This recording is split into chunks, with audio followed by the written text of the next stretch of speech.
Hello les légendes, suite à l'engouement de la vidéo sur le stand cordage du Moselle Open, on a tourné une masterclass de près de 2 heures en 13 parties pour vous guider sur le choix de votre cordage et la tension qui vous correspondent le mieux pour un maximum de rendement dans votre jeu. Le but n'est pas de vous apprendre à corder mais d'avoir toutes les cartes en main pour choisir le bon produit à la bonne tension et faire de votre cordeur votre machine personnelle. Je vous propose en guise d'interview cette semaine 23 minutes sur la carrière de cordeur pro de Karim. Ce sont des anecdotes et des passages de notre masterclass qui vont vous permettre de mieux connaître notre expert et cette partie obscure du jeu qu'est le cordage. Avant de laisser place à l'épisode, vous avez une offre sur le premier lien en description pour accéder à l'intégralité de la masterclass. Pensez à nous mettre un like dès maintenant, ça nous aide comme jamais à faire connaître notre travail. Bonne découverte et bonne écoute à tous. Alors, pour commencer Karim, est-ce que tu peux nous dire succinctement, pour ceux qui n'ont pas forcément vu la vidéo, qui tu es, ton parcours et ton expérience en tant que cordeur professionnel, on peut le dire. Je m'appelle Karim, j'ai 46 ans. Moi, je suis du Nord. Je suis né à Valenciennes. Ouais. J'ai commencé à travailler dans un magasin de sport les mercredis, samedis, comme tout job étudiant, tennisman dans mon club. Et mon éducateur était aussi gérant d'un magasin de sport. Donc, très vite, j'étais en contact avec des gens qui étaient sur le produit. Et puis, je me suis tout de suite posé les questions de avec quoi je joue, pourquoi, comment. Ça m'a donné envie d'aller passer des heures après à découvrir un peu la relation client et surtout l'envers et le décor aussi de la gestion d'un magasin et d'un stand cordage. Et voilà, j'ai commencé comme ça, les mercredis, samedis, enquiller quelques raquettes. Très mal, les premières, il faut le dire. Il faut le C'est dire. honnête. Bah oui, parce que quand il va comme ça, t'as pas forcément en plus les mercredis, samedis, c'est des jours d'affluence, donc voilà, tu fais comme tu peux, comme on t'a montré, mais il te faut aussi un temps pour comprendre les choses, les sens de circulation de la corde sur une raquette, enfin voilà, l'outil, la machine, les pinces, tout ce qui t'aide à positionner la raquette sur cette machine. Et puis voilà, de fil en aiguille, après, au fur et à mesure du volume de raquette, tu prends un petit peu la main, mais tu sais toujours pas si t'es un vrai cordeur ou pas, quoi. Je l'ai découvert quand je suis parti après quelques années de pratique, environ 2-3 ans de pratique. Je l'ai découvert un peu quand j'ai pu me comparer à certains cordeurs à Roland pendant mon premier Roland en 1995. Ah oui, ça remonte déjà, ouais. Ouais, et là, tu te rends compte de ce que tu vaux, de ce que tu peux être dans ce monde. Et puis, et tu apprends. Tu apprends. Si tu es curieux, tu vas voir un petit peu. Tu écoutes aussi les anciens. J'aime bien écouter les anciens pour ne pas multiplier les erreurs très jeunes. Ça fait gagner du temps. Du coup, euh, du coup, voilà, tu apprends. Et puis, c'est aussi une population qui est hyper internationale. Donc, c'est très riche de pouvoir voir évoluer des cordeurs américains, anglais, japonais, sud-africains, enfin voilà, plein de nationalités, parce que c'est super intéressant de voir comment ça pose un petit peu partout dans le monde, quoi. Parce qu'il y a tant de façons de poser différentes. Bah après, je te dirais, des techniques de pose, il peut y en avoir autant qu'il y a de cordeurs, quoi. Ok. Ça dépend après quel standard on va utiliser pour quel niveau ou quel tournoi va demander à utiliser quel standard. Et ça, tu peux les découvrir uniquement quand tu y vas. Où on te forme avant, on t'envoie un petit peu d'informations pour voir si tu peux tenir cette cadence. Mais avant ça, voilà, en jeune, moi, à 19 ans, sur mon premier événement, voilà, j'y suis allé la fleur au fusil, quoi, hein, juste avec plein de motivation et plein de jeunesse et plein de fougue et de me dire que c'était une chance inouïe. Mais Tu faisais encore beaucoup de conneries à ce moment-là? après le premier Roland, j'ai arrêté vite fait les conneries, quoi. Vite fait. Mais tu as quand même eu besoin de toute la période de Roland pour continuer de te former Oh, vitesse grand V? non, non, non, hein, au bout de 3 raquettes, j'ai compris que voilà, il fallait que je me mette direct au diapason, quoi. Sinon, je passais pas les 2 premières journées. C'était quoi les approximations que tu faisais au départ? Ah, c'était surtout les équilibres au niveau des cordes sur la raquette, la déformation du cadre. J'utilisais pas forcément non plus les bonnes, comment te dire, les bonnes pinces manuelles aux bons endroits, puisqu'on travaille aussi avec des pinces manuelles pour bloquer le départ. Enfin voilà, c'était plutôt dans la technique Et puis surtout, il y avait beaucoup de cordes encore en boyau à l'époque et le soin à donner à la pose du boyau était totalement différent de ce que moi j'avais l'habitude de faire en magasin. Alors que ça faisait déjà 2-3 ans de magasin que tu avais en Oui, oui, bagage. oui, C'est fou mais ça. encore une fois, voilà, quand tu poses des pros et que tu dois être irréprochable en termes de qualité, bah voilà, ça s'apprend, mais ça s'apprend pas partout, quoi. Il faut aussi être confronté à cette réalité et j'étais très très vite confronté à la réalité puisque de mémoire, ma deuxième ou troisième raquette, c'était une Pete Sampras, quoi. Donc une Pete C'est Sampras hallucinant. à 34 kilos en boyau 1,25 et c'était Tim Gullikson, son coach qui est malheureusement décédé depuis, qui a porté la raquette et avec deux boyaux toujours, parce que bah voilà, à 34 kilos, ça peut casser, donc il a porté toujours un cordage de sécurité. Et la raquette était minée de tubing en plastique, hein, Ouais, les petits trucs qu'ils mettaient au milieu là. non, ça c'est l'élastocross. Ça Ah, c'était pour allonger la durée de vie de la corde, mais sur la raquette, il y avait plein de gaines de plastique pour que le boyau soit protégé à la traction, pour pas que le boyau touche les joncs. Parce que 1,25 à 34 kilos, je ne peux pas dire s'il y a une poussière, ça casse, mais pas loin, quoi. ils tendaient haut le pit. Ouais. Non, alors on les a pas faites souvent, hein, parce il était déjà cordé par P1 à l'époque, hein, par la société de Nate Ferguson, hein, son cordeur privé. Mais voilà, c'était une raquette en express et je suis tombé dessus par mon plus grand des hasards. Et crois-moi que celle-là, je l'ai pas bradée, quoi. Et t'as fait tous les Roland depuis ou Non, t'en non, as fait non, combien non, au non, total? non, non, j'en ai fait quelques-uns. J'ai fait 95. Après, je suis parti. À l'époque, j'ai fait l'armée, donc je suis parti faire mon service militaire de 96-97 et je suis revenu après, quoi. Et t'as fait Donc, combien de grands chelems au total? j'en ai fait 7 ou 8 de mémoire. Après, j'ai fait Bercy plusieurs fois et Monte-Carlo aussi. Et puis après, plein d'autres tournois aussi pour Decat et Artengo. Mais ouais, j'ai dû faire 8 ou 9 Roland, quoi, à peu près. Et en cumulant tous les grands chelems? Parce que t'es allé à l'Australienne aussi, tu me disais? Non, non, non, non, pas moi. C'était Xavier qui est Ah, parti à l'Australienne. ah, C'est pardon. Xavier, Ok. ouais, à Metz, quand on s'est vu, c'est Xavier. Xavier a fait l'Australienne. Non, Et, moi, et, après, j'ai fait que l'Europe. et Moselle Open, tu me disais que c'était des journées à 15 heures par Ouais, jour. c'est 8h, 23h, effectivement. Ouais. Et c'est ça sur tous les tournois pro? C'est parfois pire. C'est Wow. parfois pire parce que ça dépend de la programmation des tournois. Tu peux avoir des night sessions, encore à Metz, ça allait, parce que le premier match night session est programmé à 18h. Mais tu as des night sessions, je pense à certains collègues qui ont fait l'US Open, qui ont fini à 3h30 du matin. Tu es obligé d'avoir une permanence cordage jusqu'au au moins à la fin du match, voire je pense que sur le cahier des charges, ça va être 30 ou 45 minutes après la fin du dernier match. Incroyable.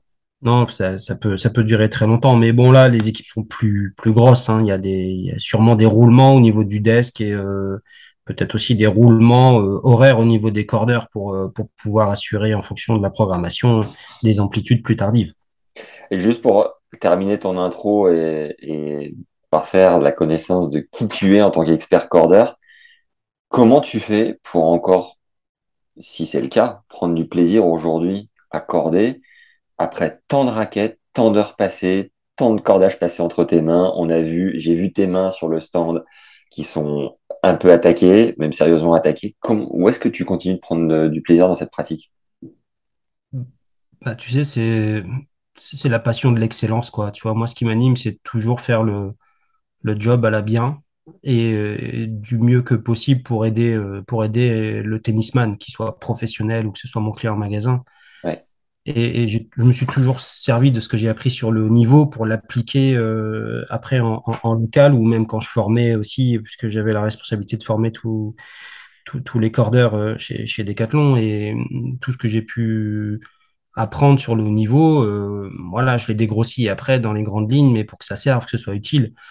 Mais si t'es pas animé par déjà la passion de la petite balle jaune, ce sport, je l'adore depuis toujours.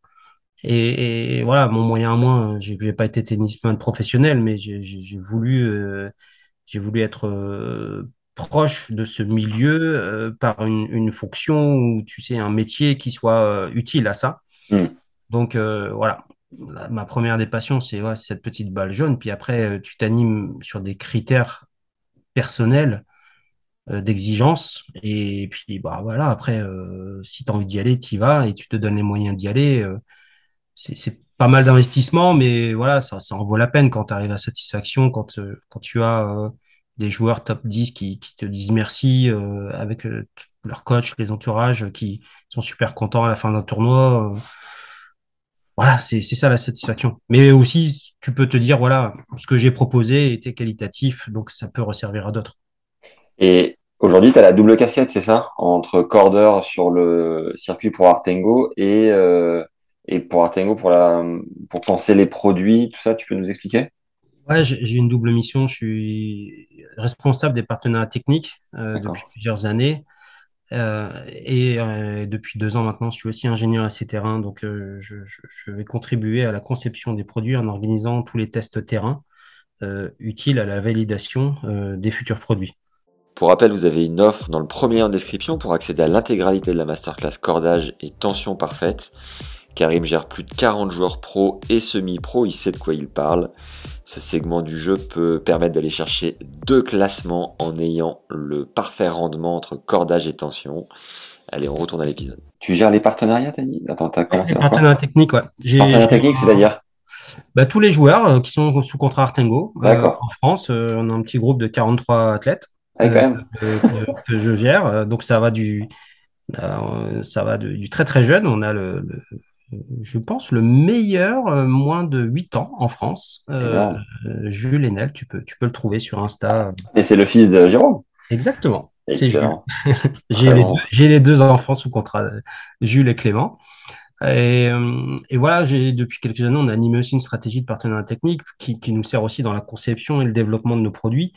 Parce que quand tu t'animes sur l'excellence produit, il faut aussi que tu aies des partenaires qui peuvent tester rapidement et qui sont dans un degré d'usure et qui mettent le produit à son exigence maximale. Tu vois, et ça, on en a besoin. Ouais. Et une fois qu'on peut les utiliser aussi, ça peut nous aider à développer nos produits plus rapidement et à les solliciter plus fortement. Ça veut dire que les 43 athlètes, tu leur as fait un truc aux petits oignons personnalisé au gramme près, quoi. Alors, sur le suivi, l'alimentation, oui. Alors, si c'est après du custom racket dont tu parles, Watt, ça arrive un peu plus tard. D'accord? Et chez les jeunes, on est sur du matos de série classique.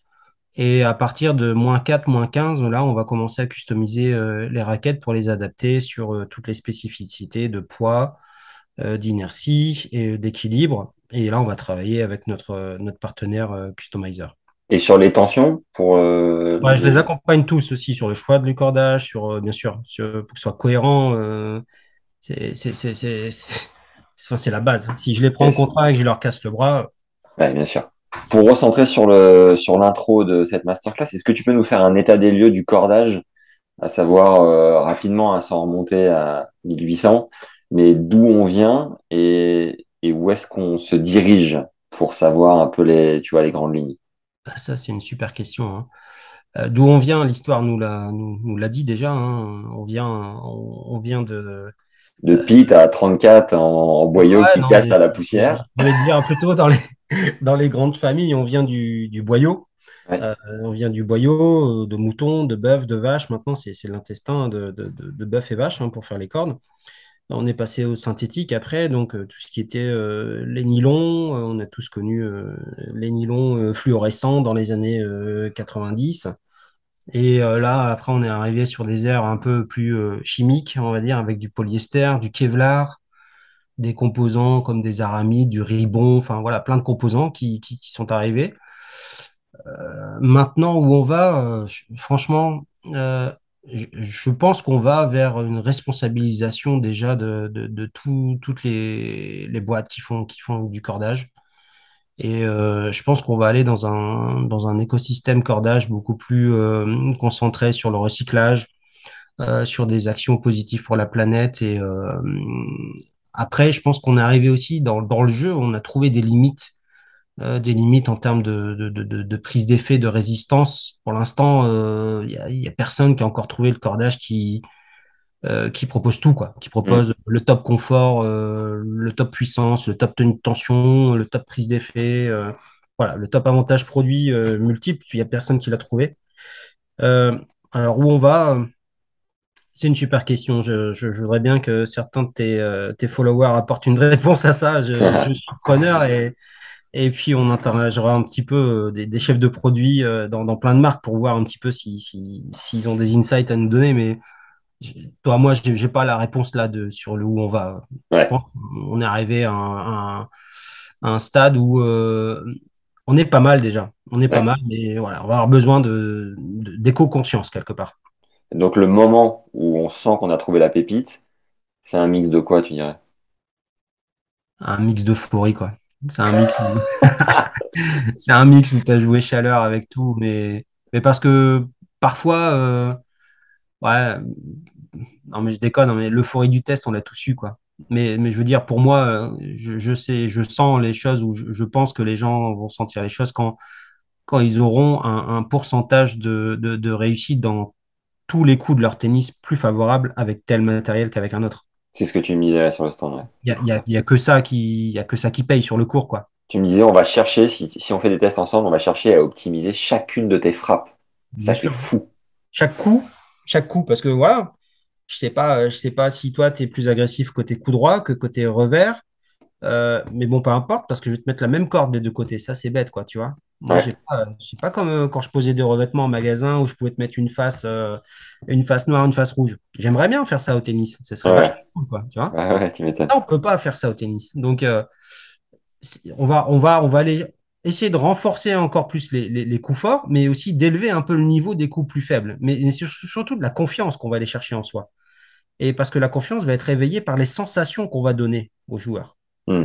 Donc, c'est un chemin, tu vois. Le produit touche une balle, nous, on reçoit des sensations. Et derrière, est-ce qu'on est plutôt dans le monde positif ou négatif de ces sensations? Est-ce qu'on les reçoit bien, pas bien? Est-ce qu'on se sent à l'aise avec ça? Et derrière aussi, qu'est-ce qu'on en fait après et comment on arrive à les travailler, quoi. Et mon job, c'est de fidéliser un maximum les tennisman, mais au tennis, quoi. Pas forcément Ouais, chez moi, dans mon entité, mais au tennis, parce que d'abord, je suis un amoureux de ce sport. Et ce que j'ai, bah, j'estime que je peux le partager avec quiconque. Donc, je me souviens, j'ai accordé Cédric Pioline. Il était sur sa Prince aluminium blanche. ok. Je sais pas si tu as des photos ou autre. Et ben, un boyau, 23 kilos dessus. J'ai accordé Kafelnikov aussi, boyau. Et Pete était boyau. Il y avait même des multifilaments torsadés. Ils étaient torsadés, tu vois, pour gratter la balle. C'était le 424 IXN chez Technifib, ça je m'en rappelle aussi. Il y avait des évolutions comme ça un peu où les fabricants de cordes cherchaient à améliorer la prise d'effet parce que il commençait à avoir un mouvement espagnol, tu vois, qui est arrivé. Euh, les Correggia, les Carlos Costa, tu vois, tous ces joueurs espagnols. Moya est arrivé aussi derrière. Ouais, Tout cela ont commencé à faire émerger la prise d'effet assez violente quoi, sur le court, tu vois. Avant ça, les gars faisaient pas tourner la balle comme ça, quoi. ok. Parce qu'ils n'avaient pas le matos pour la faire tourner. Ouais, Tu me prends Bruguera avec la même prise que, je sais pas, un Jim Courir, par exemple, une prise ouais, ultra fermée, les deux, des prises ultra fermées de fou. ouais, Et tu me prends Carlos Moya qui a une prise un peu moins fermée, et ben le RPM, c'est-à-dire la rotation par minute de la balle de Moya, était largement plus importante. ok. Moya jouait déjà avec des polyesters. Sauf que c'est pas pareil. Grâce au matos, quoi. Ouais, Grâce à la corde. Parce que la corde, quand elle va rentrer en contact avec la balle, si la corde est rigide, c'est la corde qui travaille la balle. Donc la balle se déforme, elle rentre en contact et après elle repart avec de la rotation. ouais, Tandis que si le cordage est souple, la balle fait ça, elle déforme le cordage et c'est plutôt un effet catapulte. Il n'y a pas de résistance, tu vois. ouais, C'est un peu comme dans le ping, tu vois, dans le tennis de table. Quand tu joues avec des revêtements durs, tu as plus de rotation que quand tu joues avec des revêtements tendres. yes. Parce que la balle enfonce le revêtement. Ouais, Si la balle rencontre un objet plus dur, c'est la balle qui s'écrase et elle est travaillée à l'impact pour repartir plus vite après derrière. ouais, Et le cordage, c'est un peu le même phénomène. Du coup, Moya 98, gagne Roland, ouais. Pure Drive et polyester. Alors, je ne sais plus s'il y avait Luxilon lui aussi ou pas. Mais toujours dire que Guga 97, premier vainqueur de Roland en Luxilon. Derrière, après, tout le monde a voulu prendre Luxilon. Ah ouais. Il a lancé Et la mode, le Gouga. Exactement, mais en même temps, enfin, il faisait tourner la balle comme peu de gens, quoi. Hmm. Il a Je me giclé au-dessus souviens, de la tête. je l'ai cordé aussi. Larry Passos me ramenait les raquettes. Il était à 26-24 ou 25-23. C'était le premier qui m'a appris le décalage -2 en travers. Et Passos, il me disait, bah ouais, et on met ça parce que on perd pas la prise d'effet et on augmente le côté puissance. Et c'est vrai, tu vois, physiquement, les travers étant plus courts, moins tu les tends, plus il travaille pour ça, quoi. Ah, il est là, Larry. Incroyable. Et voilà, il y a plein de trucs comme ça. Après, à côté de ça, tu avais le Muster avec son ISO speed à 36 quoi, tu vois, et ça aide, là, son Pro Stock de Pro Tour. Enfin, lui, il a joué avec des Kneissel et tout, des planches, hein, des raquettes. Mais lui, il avait besoin juste d'avoir un truc rigide, quoi. Mais Hmm. sinon, voilà, c'était Terminator, le mec aussi, tu vois. Roger, t'en as combien, tu sais? Moi, je l'ai fait qu'une fois à Roland aussi en express, hein, et on était sur 25-23 et demi. D'accord. Il y avait un décalage d'un et demi. Il paraît que sur le gazon, ah oui, mais il était plutôt vers 23, 21 et demi ou 24, 22 et demi. Ça dépend après de comment le cours il est, quoi, tu vois. Hmm. Lui, il a toujours joué sur des billards, donc après, le central. Non, mais c'est vrai, quand tu joues sur central là-bas, surtout les premiers jours, enfin, le central, il est juste magnifique. Hmm. Tu vois la détérioration du cours au bout des 2 semaines. Après, Bien sûr. je pense qu'il fait varier aussi la tension au fur et à mesure de la détérioration du cours parce que la vitesse du cours change. Et Gaël, votre ambassadeur? Gaël, mon C'était fils? du 26-25 de mémoire la dernière fois, Ouais. mais -1 en travers, et il joue à l'U-Power, 125. Après, on parle de Marmul, dont c'est le métier, qui s'entraîne physiquement. Donc, Ah, donc voilà, t'imagines il n'osait si, pas. s'il y a, s'il y a top 20 mondial, t'es à 25-26 kilos, comment tu peux mettre même ça à top 20 local? C'est même pas possible. Hmm. C'est pas Yes. possible de faire ça. Pour moi, c'est un marasme technique. Ouais. Te dis, tu enrichis, tu favorises le trou de la sécu en faisant ça. Bon, en parlant de trou de la sécu, je vais te laisser te remettre de tes adducteurs, ton rhume, Je vais ton aller, burn-out. coup de fatigue, gros coup de fatigue, mais les échéances sont passées. Je vais essayer de reprioriser. J'ai pas eu le temps de prioriser au mois de septembre, tout est arrivé d'un coup À et rentrer, quoi. voilà, la rentrée perso, les enfants, la rentrée des tests, la rentrée. Bon, le Moselle était un peu préparé, mais j'ai la rentrée des partenaires techniques, tu vois, et j'ai deux pics comme ça, quoi, tu vois, février-mars et septembre-octobre. C'est les deux pics où les deux métiers se confondent. Donc, normalement, l'année prochaine, je serai plus sur les partenariats, donc on verra ce qu'il en est. Ouais. Et je serai normalement missionné à 100% sur ingénieur essai terrain ou 80-20, on verra, mais je vais essayer de trouver un meilleur équilibre pendant ces mois chargés. Je reprécise pour les légendes qui écoutent cet échange jusqu'au bout que Karim s'est fait l'adducteur en tournoi en rentrant du Moselle Open parce qu'il était au bout du roule. Donc vraiment, merci beaucoup d'avoir pris ce temps pour nous et j'espère que tout le monde va le mettre à profit pour gagner en relâchement et en efficacité dans son jeu. Merci beaucoup. Comme quoi, moi, prochain podcast, c'est sur la prépa physique et le repos. Yes, la récup active. C'est C'est ça. bon ça.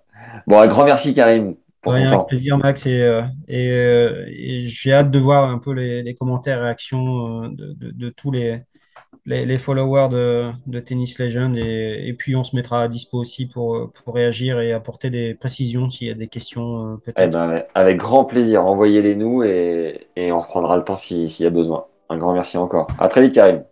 Merci à tous. Ciao, Ciao. ciao. Salut. Merci d'avoir écouté l'intro et la conclusion de notre masterclass dédiée au cordage. Découvre la page de présentation de notre masterclass dans le premier lien en description et n'hésite pas, si tu as la moindre question, tu peux me l'envoyer à max@tennislegende.fr. Je sais que ce contenu va vous aider dans votre jeu, alors profitez-en, prenez soin de vous et à très vite. Ciao.